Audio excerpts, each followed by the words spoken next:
Chapter 13. The big day arrives. The sun was shining brightly on the morning of the big day, but the ground was still white with snow and the air was very cold.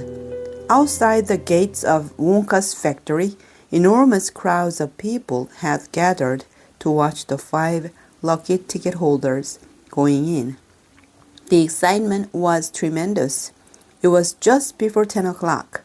The crowds were pushing and shouting, and policemen with arms linked were trying to hold them back from the gates. Right beside the gates, in a small group that was carefully shielded from the crowds by the police, stood the 5 famous children, together with the grown-ups who had come with them. The tall, bony figure of Grandpa Joe could be seen standing quietly among them, and beside him, holding tightly onto his hand, was little Charlie Bucket himself. All the children, except Charlie, had both their mothers and fathers with them, and it was a good thing that they had, otherwise the whole party might have got out of hand. They were so eager to get going that their parents were having to hold them back by force to prevent them from climbing over the gates. "Be patient!"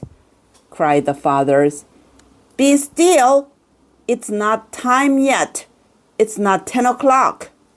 Behind him, Charlie Bucket could hear the shouts of the people in the crowd as they pushed and fought to get a glimpse of the famous children. There was Violet Beauregarde. He heard someone shouting, "That's her, all right! I can remember her face from the newspapers." And you know what? Somebody else shouted back, "She's still chewing that dreadful old piece of gum she's had for 3 months. You look at her jaws. They are still working on it." "Who's the big fat boy?" "That's Augustus Gloop." "So it is. Enormous, isn't he?" "Fantastic." "Who's the kid with a picture of the Lone Ranger stenciled on his wind cheater?" "That's Mike Teavee. He's the television fiend." "He must be crazy. Look at all those toy pistols he's got hanging all over him." "The one I want to see is Veruca Salt," shouted another voice in the crowd. "She's the girl whose father bought up 500,000 chocolate bars and then made the workers in his peanut factory unwrap every one of them until they found a golden ticket. He gives her anything she wants, absolutely anything. She only has to start screaming for it and she gets it." "Dreadful, isn't it?" "Shocking, I call it." "Which do you think is her?"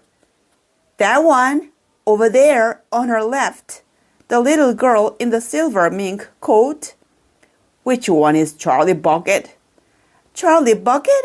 He must be that skinny little shrimp standing beside the old fellow who looks like a skeleton, very close to us, just there. See him?"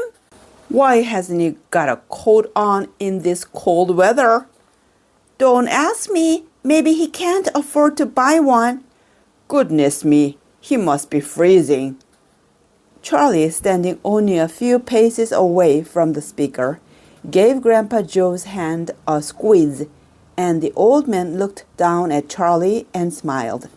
Somewhere in the distance, a church clock began striking 10.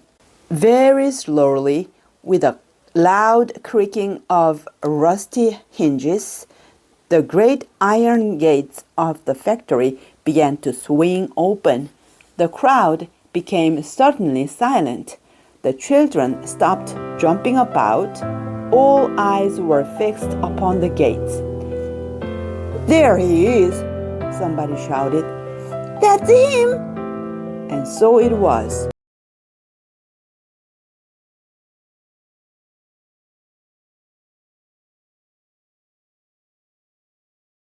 3, 2, 1. Great job,